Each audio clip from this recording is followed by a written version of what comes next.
it's a brand new day, and we'll be making history. Are you with me? Won't you stay? We have come so far. This is who we are. And like the rising sun, we have just begun to play our part.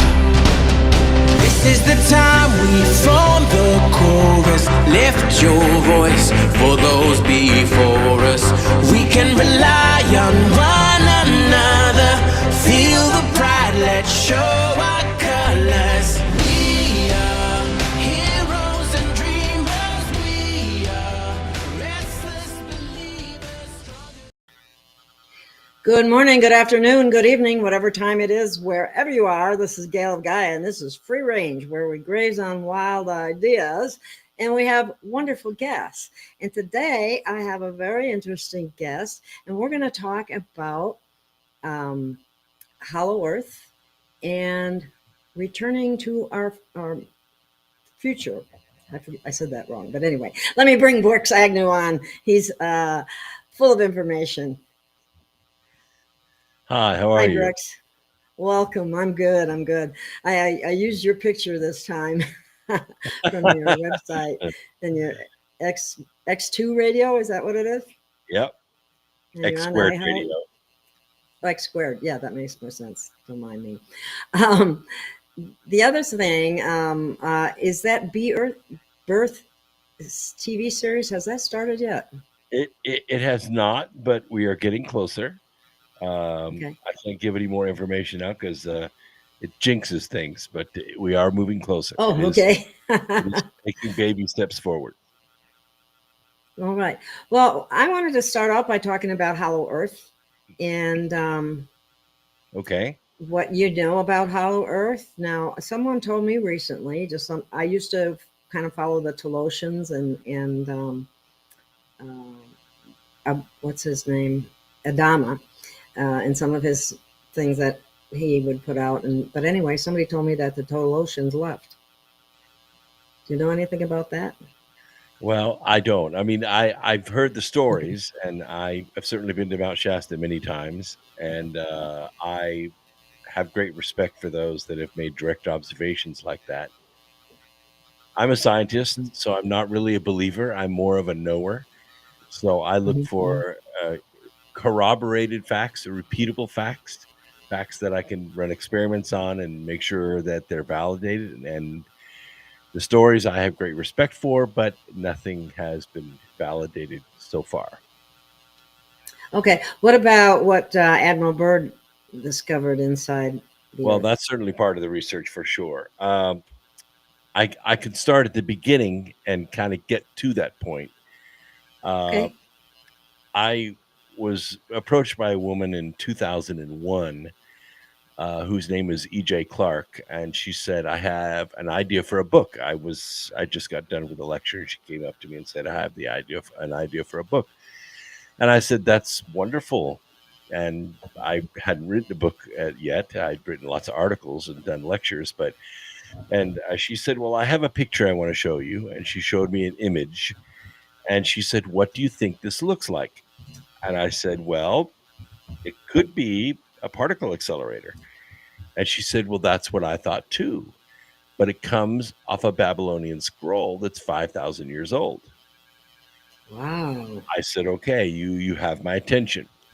Well, we Really? started writing. So in 2004, 3 years of writing, we finished the Arc of Millions of Years, which turned out to be volume 1. Oh, We that's didn't right. know it was going to be volume 1, but so we published it.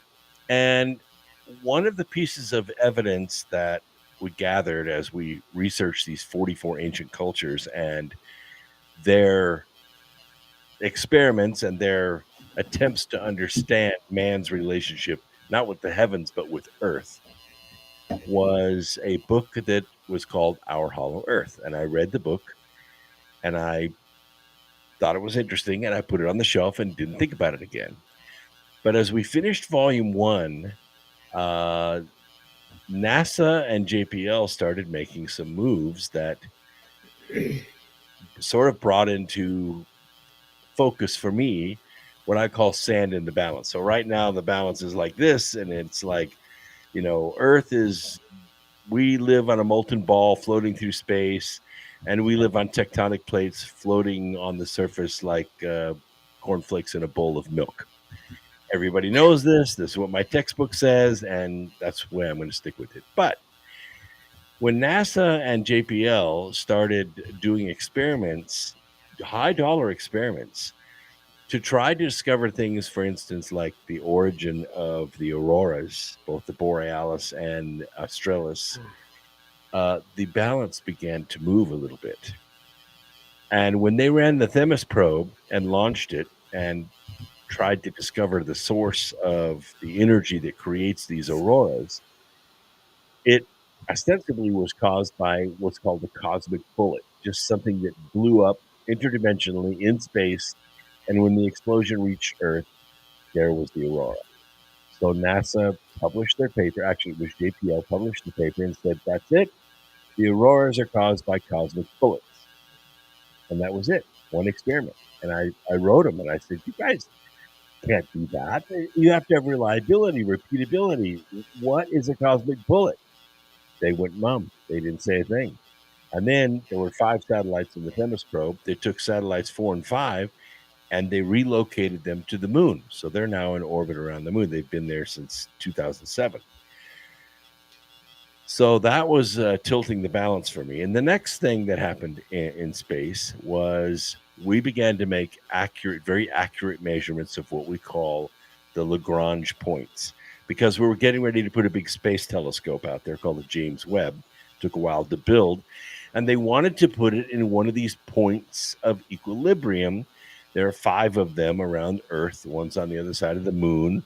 One's on the other side of Earth. 2 locations on our orbit path, and the one on the other side of the sun.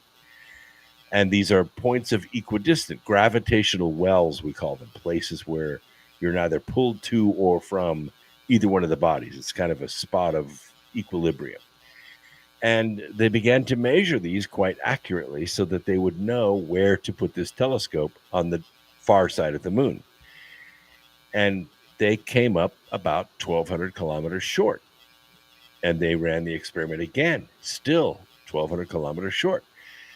It no sense, based on the assumption that Earth is a solid ball of molten rock floating through space. We know our diameter. We know how long it takes us to get around the sun. Therefore, we know the weight of the Earth, which we calculated the density. It turns out it was wrong. Turns out planet Earth, is very much like what that book, Our Hollow Earth, said. We are actually 2 bodies, not one. We have a solid core made of iron and xenon, and we have a crust made of iron and nickel and all the other components that make up Earth. And they're separate from one another. They're rotating on the same axis, but there's a space between them. And that's where the 1,200 kilometer shortfall comes in the Lagrange points. So the balance began to tilt a little bit more. So then I said, okay, well, let's go get all the information from all the expeditions that have been done to the Arctic and Antarctic, and let's see what we can find.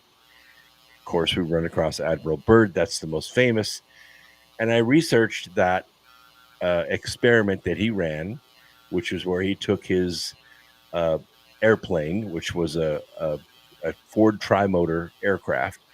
He took it apart, put it on a cargo ship called the Chantilly, which he leased, and sailed the Chantilly for Spitsbergen. And when they got there, of course, there's no dock in 1926. There's no dock. So you just kind of anchor off the beach. Now you got to get from the boat to the beach. So they actually build a floating dock, and they start hand carrying all the supplies they need off the boat onto the beach, right? Including the airplane in pieces. Well, as luck would have it, the weather turned bad. Icebergs started coming in. It looked like it was the Chantilly was going to be in big trouble, so they had to hurry up. And they actually lost some of the cargo in the water because the water was getting pretty rough. But they managed to get the plane and most of the supplies onto the beach, and the Chantilly sailed out of the bay so it wouldn't get damaged. They reassembled the plane in freezing cold weather, filled it up with gas, put extra cans, in the center floorboard, and then he and his engineer, Admiral Byrd and his engineer, took off toward the North Pole. And their intention was to fly over the North Pole, circle a little bit, and fly back. And what happened was they could not see the ground unless they were flying at about 2,500 feet, which is quite the challenge in the Arctic because there are, bergs that stick up 800-900 feet, and you could easily fly into one of them. And this is 1926. There's no nav aids, there's no radios, there's no way to tell where you are other than a compass and a sextant. I don't know if have you ever used a sextant, Gail? No. I tried. It takes an expert or a sextant when your feet are on the ground or on the deck of a boat, but it's really difficult from the cockpit of a plane. But that's what he did to tell his position. Wow. Now, he says he flew over the North Pole or circled it a few times and turned and flew back. But he arrived too early. Now, he said he had a tailwind going in both directions.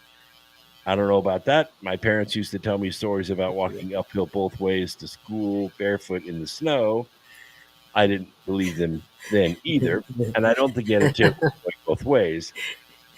And that was in 1926. Now, the flight was duplicated years later by another pilot. And he did make it to the North Pole, and it took him longer to get there and back by a significant amount. A different aircraft, but it took him longer. So there were a lot of anomalies about this. And then, of course, he started making a lot of TV appearances. In 1929, he flew over the South Pole. So in 26 and 29, he sets 2 world records by doing this. And, of course, he's an aviation hero and not a splatter mark on the side of an iceberg somewhere. So I have to give him great respect for that. Then what happened was, I believe it was about 8 years ago, Al Bielek, who has passed away now, but I knew him back then, said he acquired a diary of Admiral Byrd's nephew, I think. Might have been his son, but I think it was his nephew. And he read it and authenticated it. And I said, well, send it to me and let me do a philological analysis on it. Philology is the study of language patterns. So I looked at it, I read through it, and I said, Al, I don't mean to disrespect you or anything, but this doesn't match. This is not Admiral Byrd's language patterns. He didn't write this diary. In the diary, there were much more elaborate claims, like the plane was seized by a tractor beam and it was pulled into the inner earth. And then he actually met beings who were 12 feet tall and saw, mastodons and all this stuff. And then the plane was released and he was able to fly back. And it was some kind of time portal because they were gone for quite a long time, but they actually arrived sooner than they should have. So a lot of strange anomalies. Yeah. Wow. So none of that was corroborated. None of it we could run experiments on and validate. And of course, the philological analysis turned out a failure as far as the language patterns go. So that was maybe not true. It was fantastic. It's been a great rumor around the world, but it wasn't true. But that doesn't take away the next piece of evidence, because in 2006, I believe it was, Dr. Y. Sessions of Washington University up in St. Louis commissioned his grad students, probably for cold pizza, to go through 600,000 seismograms. These are printouts that are done when there are earthquakes from seismometers. These are accelerometers that measure the vibration, amplitude, and frequency and length when there's an earthquake. So they put all these seismograms into a supercomputer and ran the models. And what they discovered and published was the appearance of a body of water the size of the Arctic Ocean, which is a sizable body of water, underneath the Atlantic Ocean, under the crust. They could see the damping waves of the water on the inside of the crust. Now, that was a very powerful and repeatable piece of data. So I like that piece of data. And the next one was modern seismology that's networked.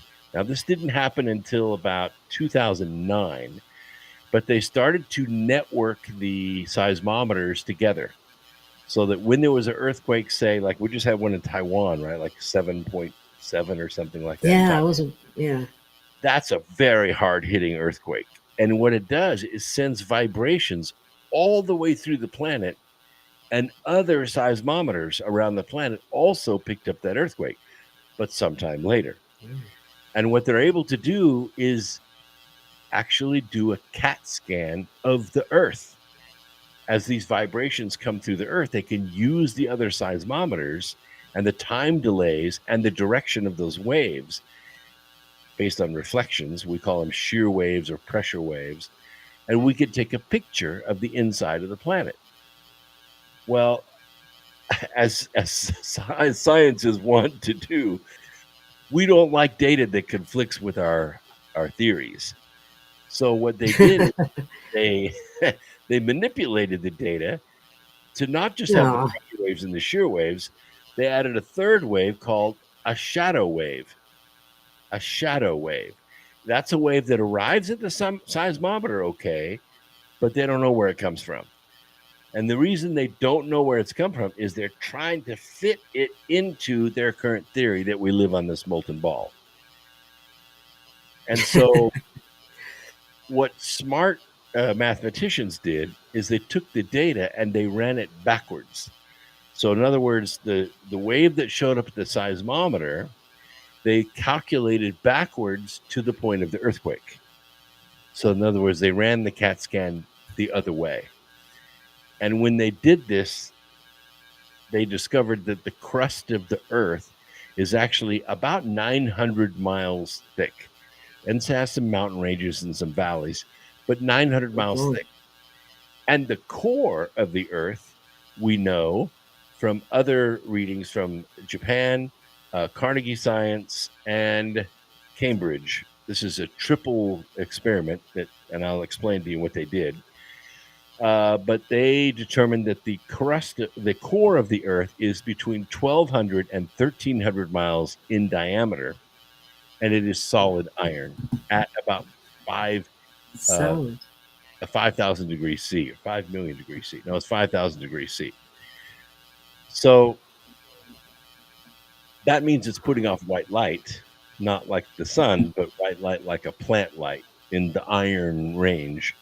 But if you do the math, the 900 mile thick crust, which if you take both of them, that's 1,800 miles, and the 1,200 mile core leaves a gap because the Earth's about 7,400 miles in diameter. And that gap is exactly what showed up on the seismograms when they were run backwards. So this data started to fit together and started to paint a very different picture in real numbers of what the construction of planet Earth looks like. And it explained a lot of anomalies. One is what we call, don't know if you know what the law of partial pressures is.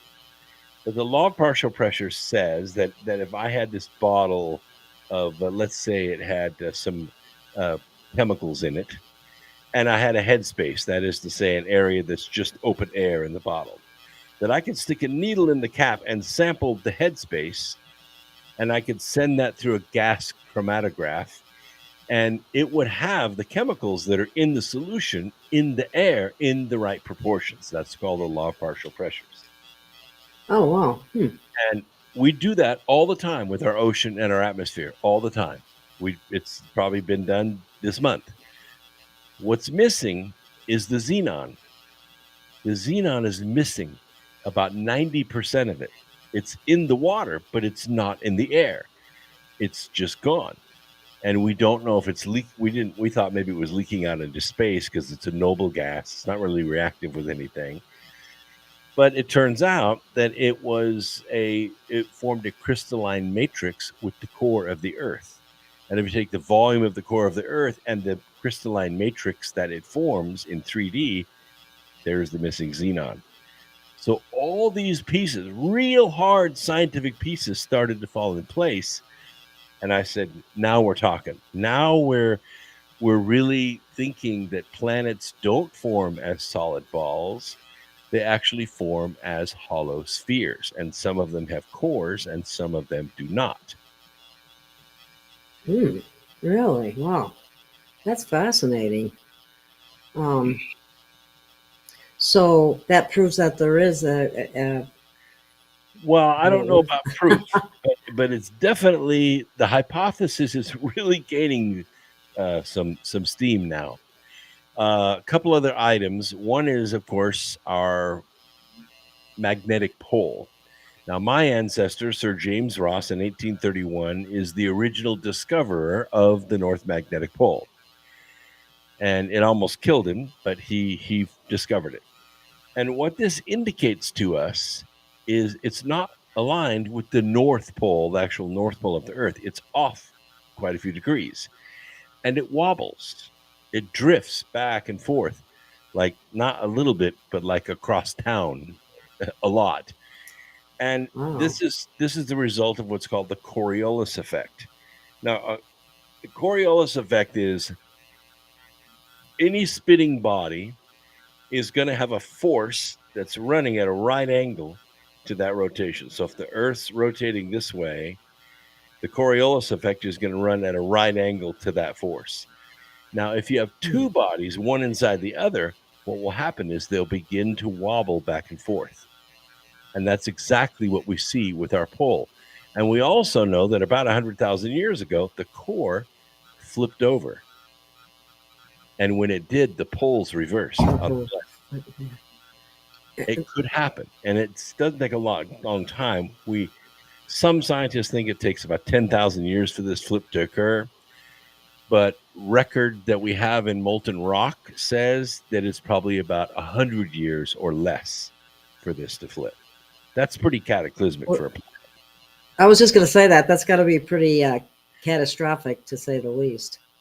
Not so much in the sense that, oceans leave their bounds and, the ground splits open. Not so much that as it is when the magnetism of the planet changes, all the insects, all the fish, all the birds, the weather patterns, everything shifts, which means the life support system that we have on the surface of the planet is going to be radically different. Wow. Wow. How does that, what you know there, impact with what's happening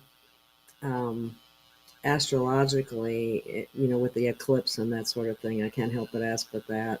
Well, that's a good question. People do wonder about that. Every single year, there are between 2 and 5 eclipses on the Earth. Yeah. Every year. We don't have them over the U.S. very often, maybe every 6 to 25 years, but 2 to 5 a year. And we don't see anything. Nothing happens except, the birds stop tweeting, when the shadow goes past. This, and I saw the totality in 2017, and that was amazing. That was just amazing to see the totality. Like 2 minutes and 30 seconds of pitch black. The corona was amazing. I got tons of great pictures. Stars came out. Streetlights came on. It was crazy. This eclipse that's going to occur in 5 days, now 4 days, it is going to last 4 minutes, over 4 minutes, about 4 minutes and 20 seconds. That's a long time. That's a big shadow. And so people are going to be awestruck. And we know that when the moon blocks the flow of ions from the sun for that long, that there is an effect. We're not exactly sure what it is. So every time there is an earthquake, every time there is an eclipse, NASA launches rockets, test rockets, up into that column of shadow to try to take What's the measurements. purpose of that? Well, they just try to take measurements. NASA's all about collecting information. Some of it they share, some of it they don't share. So they're going to launch 3 sounding rockets. That's what they're called, sounding rockets. They're going to launch them up. They have various instruments on them, and they're going to take measurements while the sun is blocked out. And we'll just gather more information. We do it every single time there's an eclipse. Measurements of what? What are they measuring? Well, of course, the measure, because the fact there's no photons, coming through our atmosphere. So that means the charge of our upper atmosphere, the stratosphere, or the troposphere, which is where we live, all that changes, at least in the shadow of the moon. So they're going to take particle samples, they're going to take radiation samples, and this is basically the only time we get a photon-free environment. So nothing's being sputtered off. No molecules are being split. Everything is in stasis. So they're going to try to take samples and see what our atmosphere looks like without photons streaming through it. Well, I was under the impression that photons are good for us. A photon is a wavelength of energy that's released when electrons leave the higher energy states and fall to lower energy states. So when a photon of, say, ultraviolet light comes into our atmosphere, it will strike certain molecules and kick off an electron. And when it kicks off that electron, a higher energy electron will fall in to fill that spot. When that electron falls, it fluoresces another photon, which is another wavelength of light. If you go out in the direct sunlight and there's, say, UVB in that, or even hopefully not UVC, but UVB, that's very short wavelength ultraviolet, like in the 350 nanometer range. And that strikes your skin. Your skin is made of protein, and the protein is made up of all kinds of complex molecular bonds, single bonds, double bonds, and even triple bonds. What happens is that ultraviolet light splits double bonds. We call it photodimerization. And that skin cell, or that molecule in that skin cell, actually effectively dies. It turns into a free radical, which is very reactive, and it can turn into something like skin cancer. So today, I would say modern times, let's put it that way, in 2024, if you go out in the direct sunlight, say on the beach in Florida or in the direct sunlight in Texas or Arizona, 15 minutes is all the human body can take. After that, you're being damaged. And now it didn't used to be that way. I think the radiation that the sun is putting off today is more intense in shorter wavelengths than that in our lifetimes. When we were kids, we could run and play in the sun all day long, and we would just get tan. Yeah, it changed colors too. It looks white now, whereas it used to be more yellow. Yeah. The atmosphere has changed. The magnetosphere has changed. The amount of shortwave ultraviolet radiation that's making it through the atmosphere and striking our skin has changed. Now, some people bring up chemtrails, and this is a very good point, because although chemtrails will block longer wavelengths like infrared light, which is what heat comes from, that's what makes your car hot and your water boil and all that stuff. Ultraviolet light doesn't do that, but the longer wave, like 1,050 nanometers, which is infrared, the chemtrails will block that, but it intensifies the ultraviolet. And the other thing that we need to know is that we're now approaching the solar maximum of solar cycle 25. Now, what does that mean? It means that when there are coronal mass ejections, high latitude sunspots on the sun that release particles, they come racing to Earth at about 7,000 kilometers a second. They take about 73 hours to get to us, but when they strike our upper atmosphere, they run into molecules in our air, and what happens is they sputter off what are called cosmic rays. And those cosmic rays form very high altitude clouds. That's why sometimes you get up in the morning and it's just crystal clear blue skies. But sometime in the early afternoon, it all goes hazy.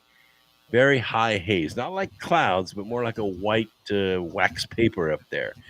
That's cosmic rays. That's what's formed. Very high altitude clouds like that are formed by cosmic rays, and that begins to cool the planet. But it also intensifies the ultraviolet radiation.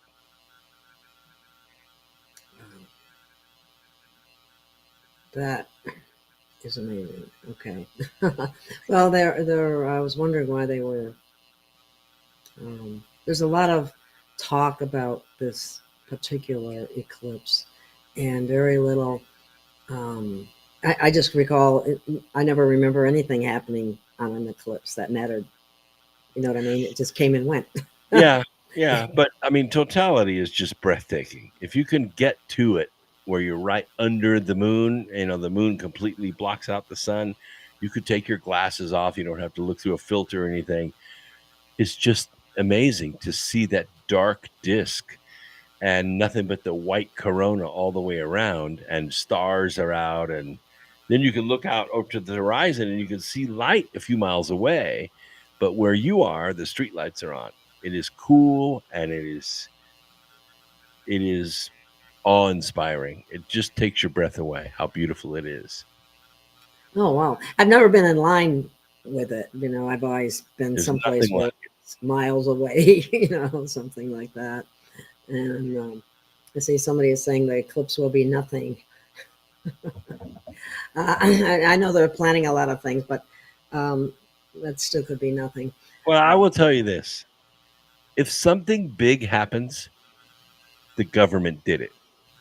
Exactly. Thank you. I was going to say the same thing. You read my mind. I was going to say, well, if anything happens, it was created.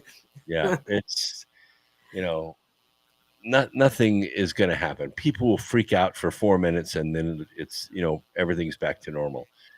But it's they're blowing it up into something because they're trying to create unrest among the people. They're they're doing a pretty good job of it too. I have to say. I don't know why, Radia, while you're asking about all these other people, it's really inappropriate at this time. Okay, I'd appreciate. Yeah, I know all these people. They're all my friends. I know. Yeah, I do too, and I've had many of them on my show. I just don't know why you're asking about them. I can't give an update. You have to look them up. But anyway, moving right along. What about remembering our future self? Well, this is as I study deeper and deeper into these things, I realize that humans, as far as we know, are the only beings on Earth that can perceive time. We can reflect upon the past, and we can change the way the past has affected us. We can resolve the past with others by discussing it with them. We can also perceive the now, which is really quite esoteric, because I don't even know if there's such a thing as a now. A now is like a laser pointer, but that's not human consciousness. Human consciousness is more like a headlight. It can be like a searchlight. We can see much more of our, quote, present than people give us credit for. We can see several minutes in the past, and we can see several minutes in the future. We do it all the time. We drive, we fly, we plan, we do this stuff. And what remembering the future is about, let me give you an example. In the 1700s, most of the world learned to read by reading the Bible. It was the most published book and the most widely read book on earth. And the Bible is full of prophecies. These are conditional predictions, things that are going to come to pass. A look into the future by God, given to prophets and seers and revelators. And I'm pretty confident that it's the word of God, and I'm pretty confident that all the big things are probably in the Bible, right? Nothing big is going to escape the Bible, except that it did. Because some of those people that learned to read by reading the Bible in the mid 1700s said, according to this book, we're all going to march from here to Armageddon and we're all going to die. Basically, that's it. Well, in the mid 1700s, men became authors of their own future. They moved to America, away from the crown, away from the armies. They managed to wrest for themselves some semblance of independence, like you could log or you could mine or you could fish or you could work stone or whatever, and you could make your own fortune in this country without the crown ever being involved. So men became kind of masters of their own future. And at that point, they said, you know what? We don't really like that future. We don't want to march inexorably to Armageddon and die. Let's choose another future. Let's craft another future. And so they did. And they formed this new form of government, this new country, which, by the way, very rapidly, within about 60 years, became the most powerful nation on the earth. And it has remained so until this very day. And yet, somehow, the Bible missed it. No such thing as liberty or freedom, or there was no nation like America. We weren't even hinted at in the Bible. It was totally something different. But the Bible missed it. What I think is that the founding fathers envisioned a new future, and then they worked in the past, which was their present, to make that future happen. And I said, well, if they can do it, why can't we do it? And what I learned was that vision of the future is just about energy. That's all. It's just energy. The universe is made up of it. We're made up of it. And our consciousness is an energy signal. We're not just receivers. We're also transmitters. Yeah. Very powerful transmitters. So I ran some experiments, of course. I said, what if we craft a future condition or a future thing that we want, or the thing that we want to build, or thing we want to do, thing we want to be? We'll craft it. All the details, and I don't have one here on my desk. It's right behind me in my bookcase. I have these blue lab notebooks, and what I do is I write down what I want to do or what I want to have in the future, and I put all the details that I can in it. The color, the size, the weight, the cost, the features, mileage, whatever, everything about it I can. And once I create that image in the future, it has its own energy signature. I've put it on it myself. Then I come back to the past, which is now, and I remember that future that I created. And then I start to listen around me. And what am I listening for? I'm listening for the things that are resonating with that sound I put out there in the future. And it could be stuff you wouldn't even think of. Like, I ask people, Gail, this question sometimes. What is your greatest desire right now? What is it that you want? And you know what the most common answer I get? What's your dream? You know what the common answer I get? I want $1 million. My son would say that. Everyone almost says that. And so I say, really? You want $1 million? Okay, so what are you going to do with the $1 million? Are you just going to put it on the floor and jump in it, or make a mobile out of it in your room? Oh, no. I'm going to use the $1 million to buy myself a nice house and a nice car, and I don't want to worry about where my next meal's coming from.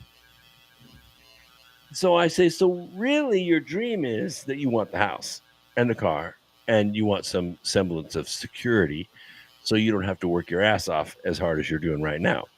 That's what you really dream of. But what you've done is you've told the universe how that's going to be. All this is going to be possible when I get my $1 million. Well, guess what? It doesn't happen, because that's not the way the universe works. You put the dream out there of the house, design it, draw it up, put all the furniture in it, figure out how much it's going to cost, find out what piece of land it's going to go on, put every detail you can down on paper, and then come back and listen.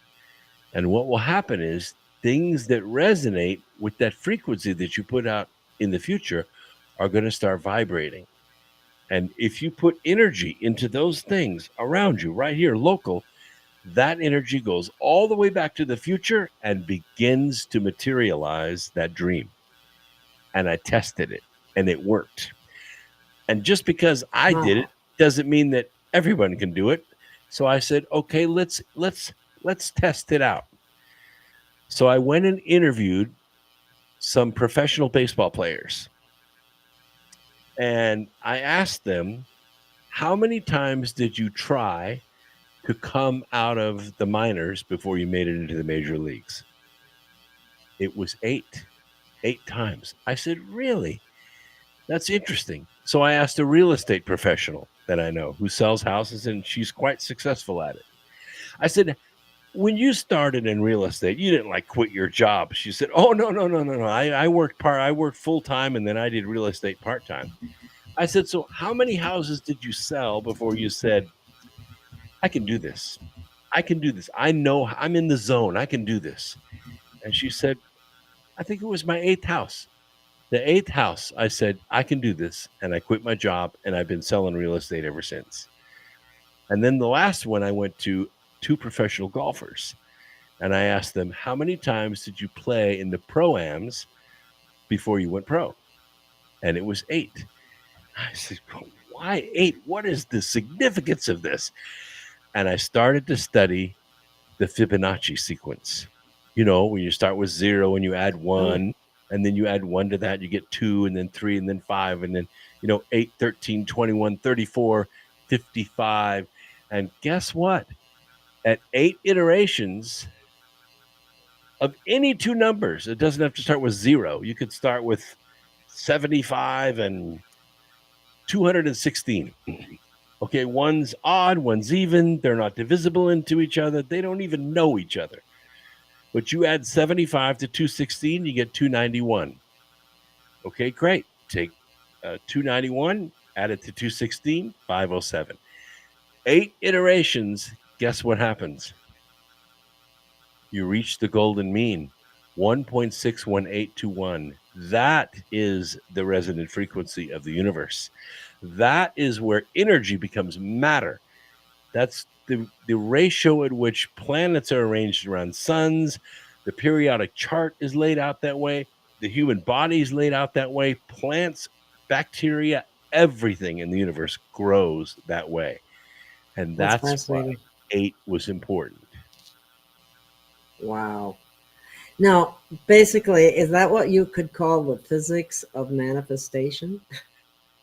Well, I call it the physics of the soul, but you're absolutely right. It is the physics of manifestation. Now, I have to use caution here because, the Fibonacci spiral goes both ways, right? It goes counterclockwise, and it also goes clockwise. It's like a big S, and it's eternal. The clockwise is a destructive male energy, and we consider it kind of the dark side. But guess what? All the same physics apply. So if you want to manifest darkness and evil and wickedness and power and domination, the principles of resonation work just as well. And what do? What do? They bathe us in their version of the future. Every channel, every commercial, every time you hear a news actor say something, it's like the same words over and over. How many times did we hear the words? What was it? Oh, yeah. Deadly coronavirus pandemic. Deadly coronavirus pandemic. Deadly coronavirus. They bathed us in it over and over and over again until the principles of physics started to work in their favor. Well, the female energy, which is the counterclockwise energy, is very creative, and it's very, uh, I will say, productive and bright and light. And so it's up to us to generate this counterclockwise energy that's creative and try to offset, and I believe we do to about 50% of the world, good things for our lives and for those people around us. And it would be really nice if we could tilt the balance a little bit in our favor, don't you think? Oh, that would be awesome. That's what we really need to do right now. But these are physics principles. There's no magic to this. These are rules and formulas that were set up by the creator for us to use. So use them. Right. Wow.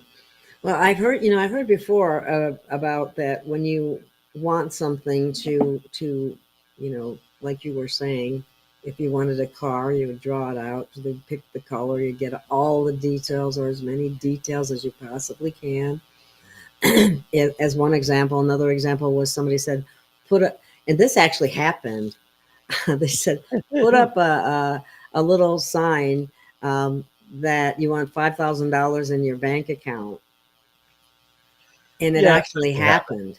I try It not was to a long manifest time ago, money. but it happened. I need to do that again, I I think. try not to manifest money because I don't think the universe really works that way. But there was a book that came out. Rhonda Byrne wrote it ostensibly. It was called The Secret. And in this book, she got on Oprah. And, I mean, everybody did this. You go to a magazine and find the house you want or the motorcycle you want or whatever, and you cut it out and put it on your refrigerator with magnets. And then every time you walk by to get a ham sandwich or a glass of water, you look at that picture and eventually you'll have it. And the reason that it was a flash in the pan, the reason it didn't work is because it doesn't work that way. You can't just keep hitting the bell over and over and over again. Oh, it'll make the sound, but that's not the way it works. You have to put energy into the things that the sound is vibrating. That's what manifests that thing in the future. The sound. Just holding onto that bell and smacking it with a hammer over and over and over again is going to frustrate the crap out of you, and you're going to stop believing. These principles do work, but you have to hit the bell and release it. Stop holding on to it and look around. I'll give you an example. I had an idea for a local business opportunity, and I had the perfect investor in mind for it. So I wrote the business plan up and I got everything ready, and I tried to get an appointment with that investor for about a year. I called his secretary. I left messages for him. I sent him emails. I couldn't get the least bit of interest out of him. So I released it. I said, he's not going to do it.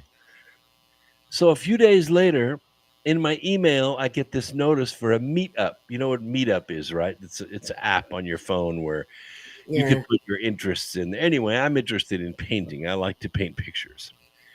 And so a meetup came up at an art studio about 20 miles away on the other side of Charlotte. And it said, bring your equipment down and your brushes and everything and a bottle of wine and come and just join us. We'll sit around and paint and drink and listen to music. And it was kind of a rainy Tuesday. And I thought, you know what? I'm going to do that. That's what I'm going to do. It just feels right. So I loaded up my gear, put it in the car, drove down to the art studio, hustled my stuff in there, and I was setting it up on my table. They had some space in a table, and I opened my wine, and I had already put my backwash on. I was waiting for it to dry, and I felt a tap on my shoulder.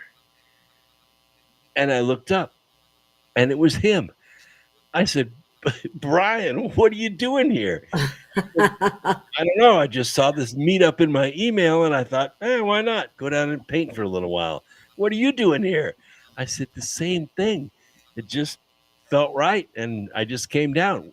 He said, you mind if I set up next to you? I said, no problem.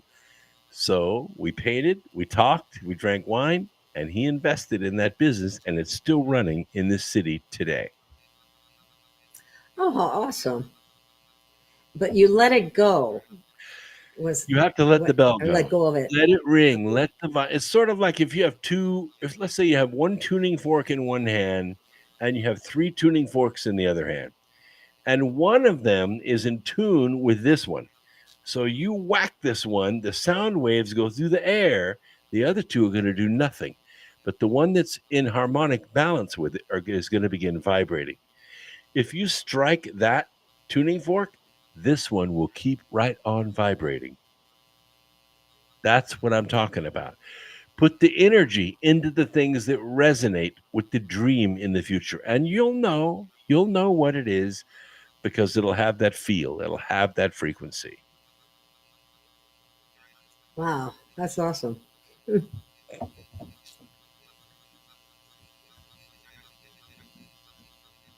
okay. So that's what I mean by remembering the future.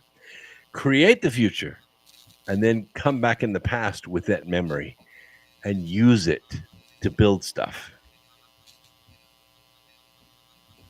That sounds like I'm gonna have to try it now. I'm gonna have to test that out. Well, lots of people have. Yeah. That book, Remembering the Future, The Physics of the Soul and Time Travel, has been a bestseller on Amazon for a long, long time.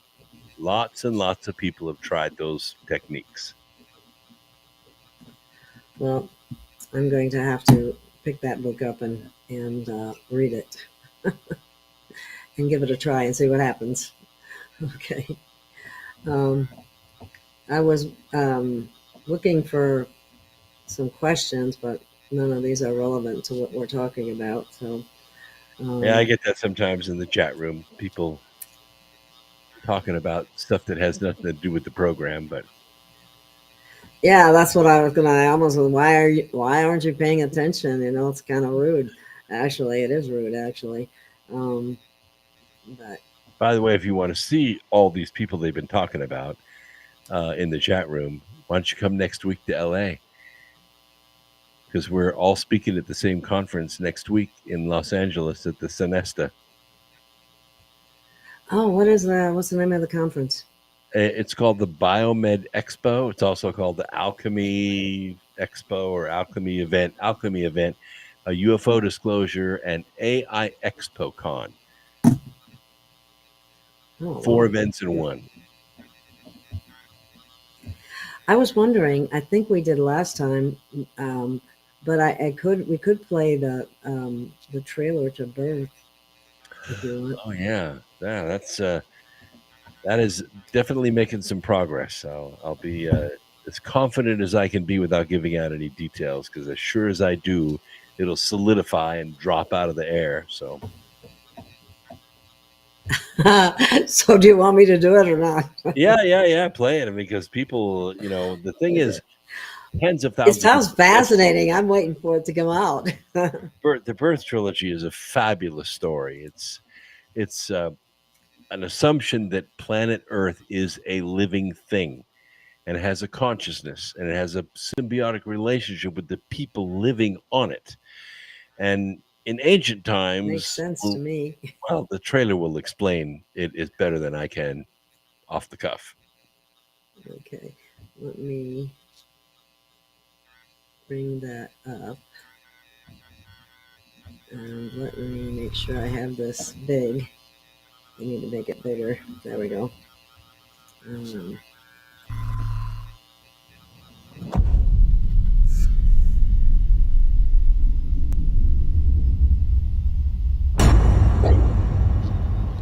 Planet Earth is a living thing.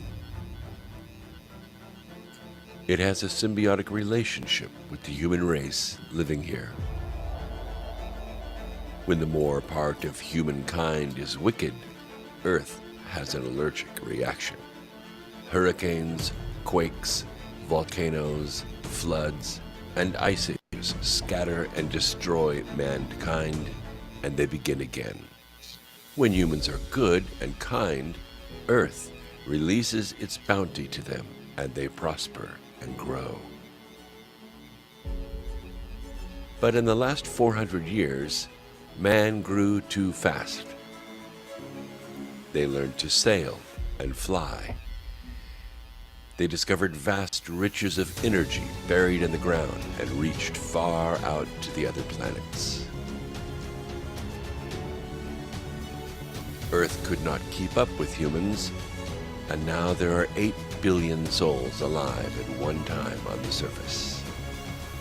Although this consciousness signal is more powerful than anything before felt, about half the race is wicked, and half is good and kind. Earth cannot decide whether to destroy mankind or release its bounty to them. Only now, at the end of the age, it has decided to split back into its original forms. The spirit Earth and the temporal Earth are separating. The cataclysms have begun. The higher frequency matter is dividing from the lower frequency matter. This includes humans as the grand division begins. But humans are not the only sentient beings on Earth. An ancient power teaches men of war and power and knows the old Earth will one day return home across the Milky Way galaxy. The American election season has begun, but something goes wrong. The two groomed candidates end up in a fistfight on national television, and a candidate only known on the internet wins as a write-in nominee. Miraculously, elected President Riker calls together an unlikely team of ordinary people to save the world. And the war is about to start between the worlds as the two planets begin phasing apart. Racing against time and a world full of enemies, the team discovers the truth about Earth. Now, they must tell everyone.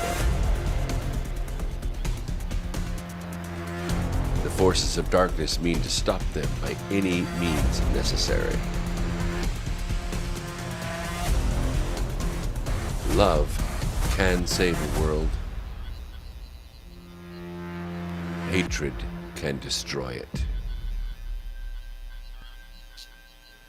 But souls are older than worlds, and life is a rare and delicate thing for a soul. Can a race car driver fly a jet? Can a traffic reporter save the human race? Can a nuclear activist give birth to a new world? What is the purpose of life? Death. Birth. A true story of Earth.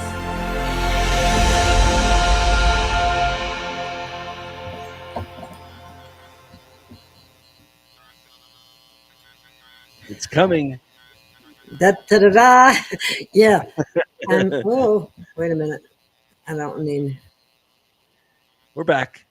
Oops, sorry. Sorry about that. I had to shut it off. Otherwise, it just goes on to the next one. Wow. That looks very, very interesting. That's why I had to ask. Well, the trilogy, I have to tell you a story because I wrote volume 1, and then I went on Coast to Coast, and I went on a bunch of radio programs talking about it. And it's very, it's a white knuckle ride because it's an action adventure sci-fi drama about the end times, about rapture that's like off the chain, like you never saw a rapture before. And so they asked me, so when are you going to write the next book? I mean, when is it volume 2 coming out?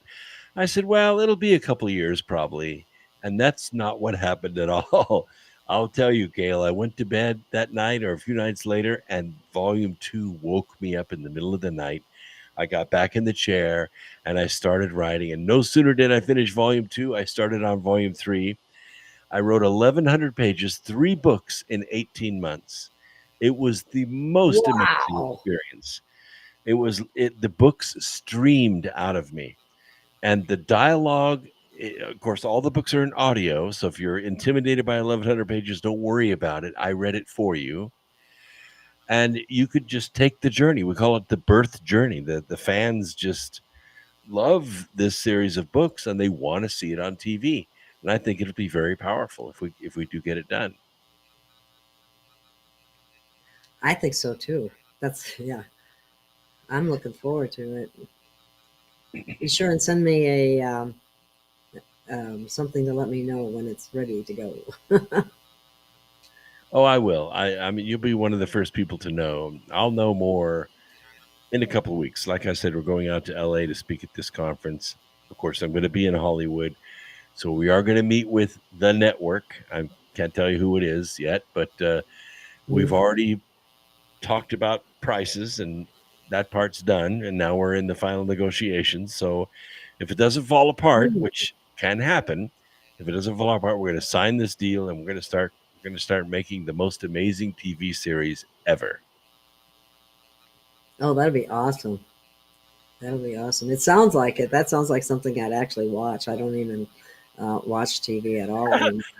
Well, there's some good stuff out there. There's a show called The Three Body Problem, which is an old Hugo Award-winning novel, and they really did a good job with the CGI. But that's not everything, because remember Rebel Moon came out, and the CGI was off the chain on that one.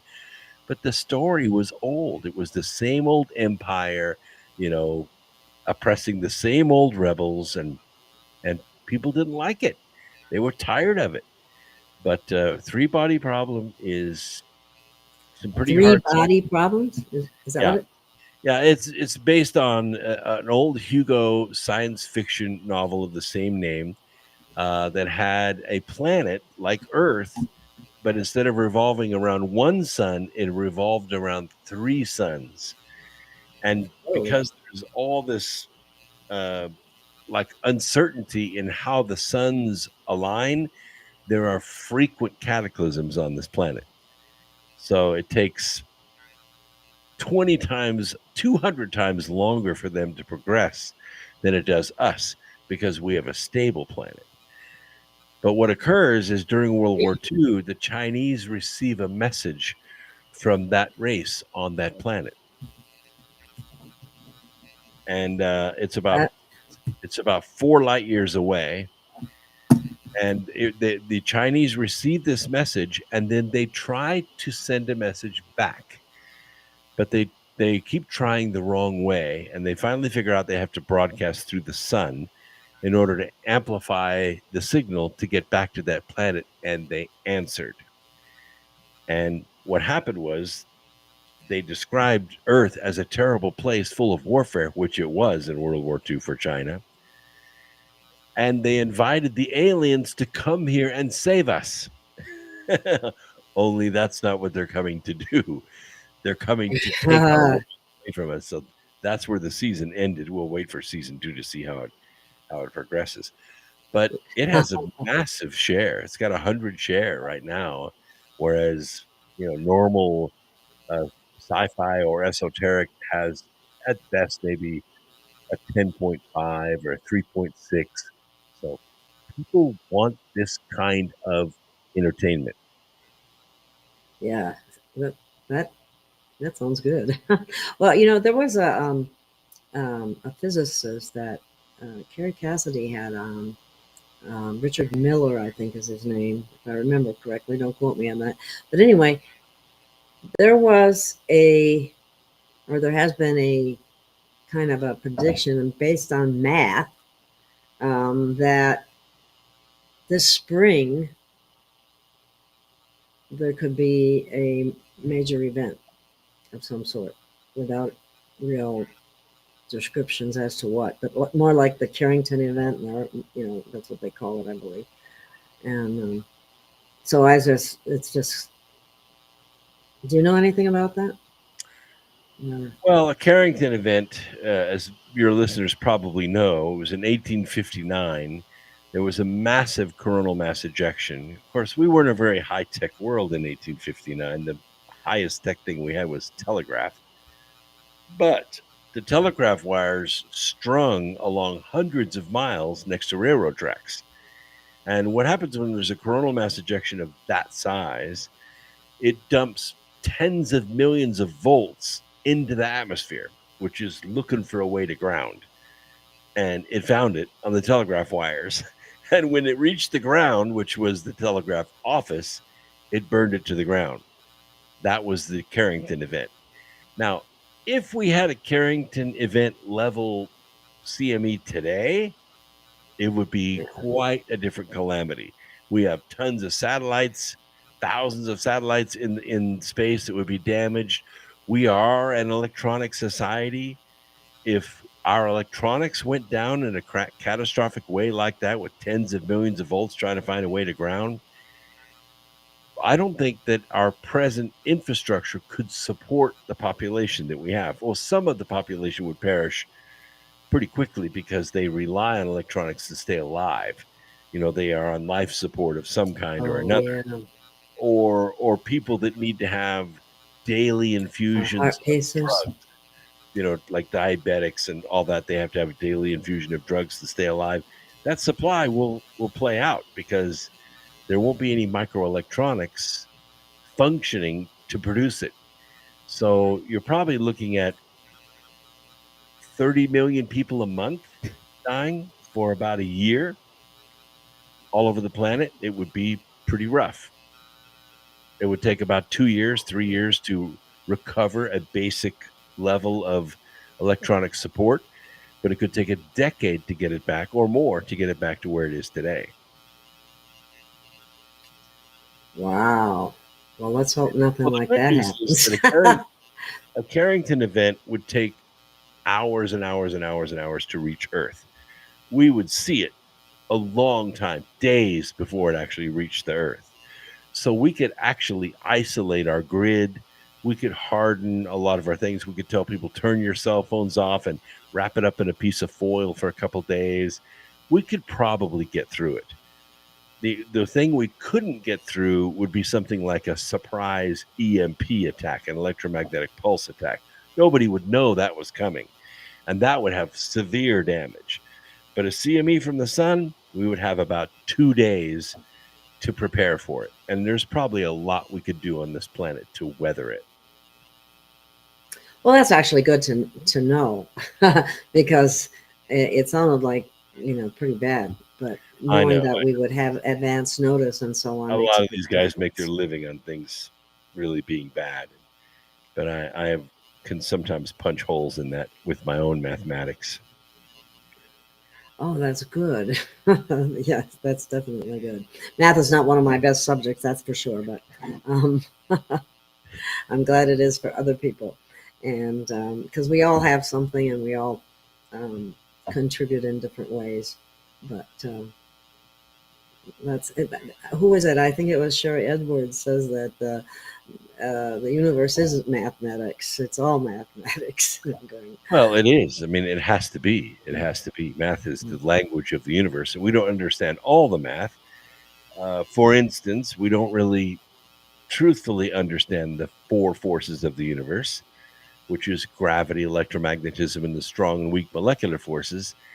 My community has very slowly come to the realization that there's a 5th force in the universe, and that is consciousness. We don't like to say it because we can't measure it. We can't run experiments and weigh it and, assign a color to it, but we can't deny that it exists. And we're pretty sure that it is a downward causation event, this consciousness. It probably is why the 3rd dimension exists in the first place, because of the tetrahedron is really the first molecule, the first shape that takes us from the 2nd dimension to the 3rd dimension. And after that, it's just a matter of suns cranking out enough protons to make other molecules. And the rest is just mathematics. But that being said, CERN is our best experiment to trying to understand how that works. And we've only been able to, pump up protons and slam them into each other 99.9% the speed of light and splatter the little beggars apart. It's sort of like when you were 8 years old and you got that, robot for Christmas and you wanted to figure out what made it work. So you smashed it on the ground and you could see all the pieces, but you can't for the life of you put it back together. Well, that's kind of where we're at right now. We know all the energies that are inside a proton, but we don't know how to take those energies and make a proton. We've never made one. Stars do it all the time, but we haven't figured out how to do it yet. That's fascinating. The okay. I forgot what I was going to say right now. Sorry about that. I looked over at the chat and then I just lost my train of thought. It seems to be happening more lately with this. I don't know if it's the energies or what, but other people have mentioned that sort of thing too. Well, thank you, Walla Beauty Brand by Gia 7 says thank you, Gil. You're an amazing guest. So you're an amazing guest, and I know, and that's why I have had you on. And I really appreciate everything that you talk about because it's important stuff. Well, a lot of people are interested in this, but sometimes they don't have the toolbox to be able to understand it all. So I try my very best to take these complex things and at least create some kind of analogy where you can understand what I'm talking about, what these forces are. And that way, when you have other guests on, which try to, let's say, talk down to people or use language that, like they use words like alchemy or they use words like over unity. I really appreciate that, Brooks, because that is a big problem. Sometimes they can talk over somebody's head and then you miss the whole point of it. There's a whole word salad with this genre. Believe me. And I love them. I really love them. I love to hear them speak. I love to meet them at conferences and shake their hands and sign and have dinner with them. They're wonderful people. But a lot of time this double speak people just don't understand it. Yeah. It's they go over people's heads, and it's always better to be able to keep it at a level where people know what you're talking about, at least. Yeah. Well, So it's nice to important. have words that can help people make the transition. Like if you use the word alchemy, people's eyes immediately glaze over. They don't even know what that means. And I've listened to all kinds of conjugations of alchemy, alchemical, alchemize. I mean, you can't believe. Alchemy is simply the ancient attempt to change lead or base metals into gold. That's what alchemy was. And the ultimate alchemy is taking paper and turning it into gold, which is exactly what they have done. Really? A dollar bill is just paper. Expensive linen paper, it is. Oh, I see what you're saying. But it's gold. You might as well take road gravel and turn it into gold. That's what they've done. Somebody said quantum. They use the word quantum all the time because it just sounds cool and it was popular on TV. But it just means small. That's all it means. I've got this. I should have. It just means small. Yeah, I've heard it so many times. It's just kind of like they're referring to something outside of our visual Don't realm. You know? Yeah. Makes it sound really special. And let's not forget dimensional. Dimensional is another one. Oh yeah. Oh yeah. Or parallel. Yep. Parallel universes. Yeah. Yeah. See, this is what Lunar Sunray, I agree 100%. We need people or teachers like yourself that can match the level of the students where you're at so people can understand what you're saying, what you're talking about. And that's really important. So thank you for that. Well, I think the concept that most people struggle with and really want to know is our unique ability to perceive time, because we can see the future and see the past. And you have all kinds of teachers out there, and even the Buddha will say, no, forget about the future, that's not here yet, and forget about the past, that's already done. There's only the now, just focus on the now. Well, we're not blackbirds, out in the field looking for seeds. We're not just, okay, what do we do now? Okay, what do we do now? What do we do now?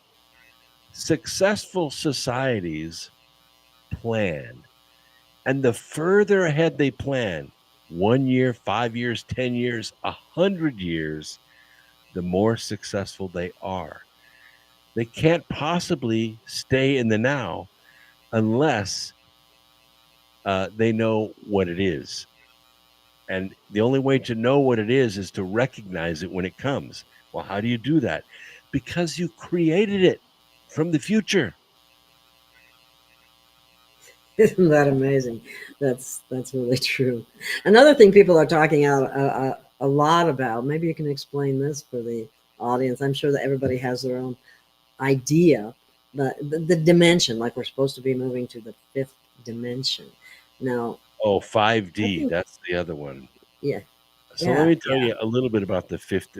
The fifth dimension is, and artists have done a really good job. Usually cubists do the best job of describing this. It means to be able to see all sides at the same time. So in the third dimension, we can only see, one side of things at a time. We have to kind of walk around it to see the rest of the sides. But in 5D, you don't have to do that. Now, of course, the difference is in 5D, you're probably not in physical form. You're in kind of a spirit form, right?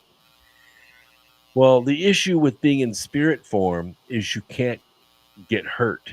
There's no pain. There's no sense of time. And that's not what mortality is about. Mortality is about the pain. It's about the discovery. It's about the mystery. It's about falling in love, creating life in your own image. It is such an amazing state for a soul to be in, the third dimension, that angels, gods have fallen to get here. That's how amazing mortal life is. Yeah, that's true. Wow. So life changes as you move into different dimensions? Well, define life. I mean, I think life to me is a combination of the physical and the spiritual. And I don't think in the sense that the soul enters the body. That's not the way it works. The body actually enters the soul. I thought you were going to say that. But spirit please is explain. much larger, much more energetic, huge. And much more personal. That is to say, it's your whole personality and all the eons of experience that you have. You don't squeeze that into the body. What you do is cradle the body in the spirit. And that allows you to have a mortal experience. Of course, when we first make the transition into this dimension, we don't make it into a fully adult body. You make it into a couple of cells, and then you grow into an infant. And when you spew the amniotic fluid out of your nose, you're still not really sentient, right? You can't even wipe your own butt. You can't feed yourself, nothing. By the time you're 2, maybe you're potty trained. By the time you're 12, you may know generally who you are, but you don't really become self-reliant until you're probably 15 or 16 or 17 years old. And by then, your parents have taught you a new language. You've been rationalized by school and your local society, and you forgot who you are. Yeah. So the art of living a life is really, I think, remembering who you are. There's a great song about that. Remember who you are. It's a very, very touching song. There's a band, the Arch Enemy, that has that line in their song. Maybe people don't like Alicia Gluse, but very, very powerful song. Remember Who You Are. Oh, you know which one I'm talking about then. Oh, here's an unusual question. Wondering what Brooke's opinion is on banana-shaped Earth. I've never heard of that. I haven't either. I'm not really. I think the physical Earth itself is generally as close as we can get to a ball because mathematically that's what's stable in a vacuum. If we put a drop of water into a weightless environment, it forms a ball. It doesn't form a flat plate. It doesn't form a banana. It doesn't look like a droplet anymore. It forms a perfect sphere. Of course, the hydrogen bonding of the water is pulling it together into that shape. But most molecules have some kind of, self hydrogen bonding mechanism that pulls them together. And the more mass that you get in one space, the more it begins to warp space time. We call that gravity. And we're in a very unique situation. We've looked for about 20,000 light years in every direction as well as we can. We're doing better every day, but we have never found another planet where you can live on the outside of it, like Earth. Earth is an amazing spaceship that we can live on the surface and we can actually look up at the stars and live under a canopy of air. And we're traveling along at about 68,000, miles a second. That's amazing. 68,000 miles an hour through space. And it's an amazing spaceship. I, for one, can't think why in the world we want to build ships to travel to other planets where we have to have a suit and special equipment and maybe live in a cave. Why not just stay here? Make this planet great. I guess I just noticed that New England Dirt Roadie was saying, I guess you haven't seen Monty Python's Quest for the Holy Grail. Yeah, I saw it. No, but it was pretty funny. I know that. I remember that, but I don't remember that part. But anyway. All right. So we got our eclipse coming up in 4 days. I'm not going to be able to see it. I'm not anticipating anything unusual to happen unless it's, like you said, done by... Like I said, if anything big happens, the government did it. Yeah. Don't fall for it. Exactly. All right. Was there anything else you'd like to bring up or leave the audience with? Or No. Just make sure to go to my website, check out the live events. We're pretty well booked until August, so if you don't see me at one place, you can see me in another. We're trying to put something together for November, but it isn't solidified yet. Live events are very slow coming back after the lockdown and all the, wiping out of the middle class by the globalists, but they are coming back slowly but surely, and maybe in a year or so we'll have more live events and you'll be able to come out and see us. But we've got like 4 in the next 2 months between LA, San Rafael, California with the New Living Expo, and then we've got the Immersion Fest in Mount Shasta coming up, and then the Discovery Disclosure coming up in July in St. Petersburg, Florida. Wow, that's awesome. I have all of your links from your YouTube to your website to the other, that bunch of links. It's in the description, so if anybody wants to follow Brooks, all they have to do is look in the description and you can find... Because we're live every Wednesday and every Sunday. We have been we're actually 20 years now. March was 20 years we've been on the air. Wow, that's awesome. Yeah, sometimes I wish I was on radio, but sometimes people like to see you too, but...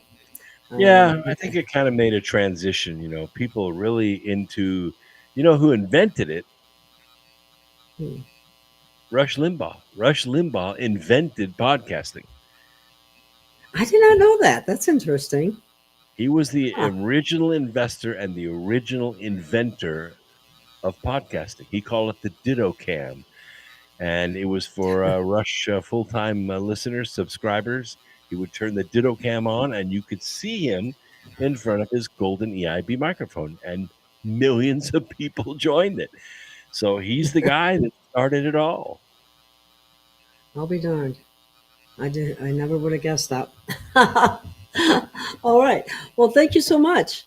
I think we covered the main topics that we wanted to cover tonight anyway. And thank you for your excellent explanations that are Thank you easy very to much for having me on. understand. I enjoyed myself. Fantastic. Thank you. And maybe we'll do it again. Who knows? Absolutely. All right. I'm really looking forward to that birth series, though. I'm going to have to get TV just to see that. So That's good. Spread the word. That kind of energy is what makes it go. And if anybody's listening and likes to go to IMDb, I do have an IMDb page. Of course, I play a very difficult character, me, but complicated, a lot of TV shows. But go there and look at my IMDb page, because it raises my ranking, and it makes the network look at me and say, well, maybe this guy is worth the investment. So just go there for a minute. That's all I ask. Just do it, and it helps me out. All right. And you used to have a huge following until they took your channel Oh my down gosh. too, I think. We were just south of 250,000 subscribers on YouTube. And any given night, we had between 5,000 and 5,500 people live. I mean, live watching us. Our chat room just flew.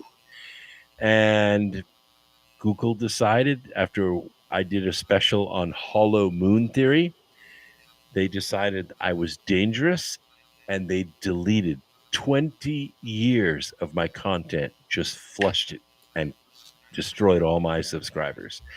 I've Wow. been banned from YouTube for life. We put out trailers and stuff under other names, but I can't do a show on YouTube anymore. So we started over on other media, and we're on Rumble and D Live and Twitch, but I'm not on the YouTube. same ones. Yeah, I do have one on YouTube, but I had two. Well, I had, the main one they took down. I only had about 10,000 subscribers, and I just couldn't figure out I was small. Why'd they take me down? But anyway, Google, there's a special place in hell for Google, because they didn't just destroy me. They destroyed all my friends, all of them. They took them all out. They demonetized them, deleted their content. My grandkids will never hear my voice on YouTube. And it was kind of my dream, is that my legacy was my great scientific content for over 2 decades on YouTube, and my grandkids would be able to see it one day. Not anymore. YouTube decided I was dangerous. and they don't give you. It's like you could give the person you're going to take them down, give them a file of everything, or some. They don't give you anything. All of a sudden you wake up the next morning and look, and your channel's gone. That's it. That's horrible. They are the enemy. They don't let truth out. And so, well, it hurt him. It hurt him. Once my 250,000 subscribers disappeared, all my friends, millions of subscribers disappeared. Guess what went away? The buyers. The ads were worthless. All those ads that ran on our programs that we got monetized for, they lost all that money. All those advertisers disappeared. It cost them billions of dollars. all because I didn't like your truth is what it boils down to. That is exactly right. Yeah. That's the problem. They act like an enemy of the people. So, and that's what they are. Anyway, yeah, that was rather heartbreaking. And then people can't find you. They don't know where to look for you. Well, it's getting there again, stuck because I don't ever stop. So if you put my name into Google, you're still going to get about 1.5 million backlinks. But it used to be way bigger than that. Yeah, I lost quite a few videos myself because I didn't have copies of them. I didn't have room on my computer. and yeah. And then I started doing this on Restream and going live, and it helps. Sure, yeah, absolutely. It's building slower than YouTube at this point in time because more people are comfortable with YouTube. YouTube had a an audience that no one can argue with. I mean, gosh. Yeah. But it still took years to grow, but I don't know if Rumble will ever get there. Yeah, I wonder. Well, what needs to happen is YouTube needs to be taken over. I think YouTube needs to be eliminated apart. That's probably more like it. But, all right. Well, thank you so much for your time and energy. I don't want to take up any more of your time. I enjoy talking to you, and thank you so much. Thank you so much. And I apologize for the rudeness in the chat. Oh, that's all right. Anyway, some people. Anyway, okay. Maybe we're trying to be fun, but I don't know. So anyway, thank you so much, and maybe I'll see you again sometime. And I'll be waiting for that birth series. Thanks, Gail. Okay, take care. Bye-bye.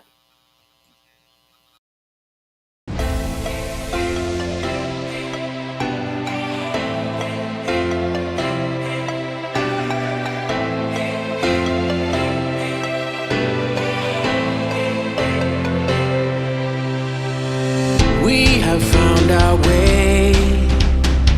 It's a brand new day, and we'll be making history. Are you with me? Won't you stay? We have come so far. This is who we are, and like the rising sun, we have just begun to play our part. This is the time we form the chorus. Lift your voice for those before us. We can rely on one another. Feel the pride, let's show our colors. We are heroes and dreamers. We are restless believers, stronger than ever. Never say never. Don't look back now, don't look back now. Rise up, stand with each other. We are sisters and brothers, fighting our place and running the race. We'll take our chance and seize the moment. Hold on tight and don't let go of all your hopes and dreams that light the way.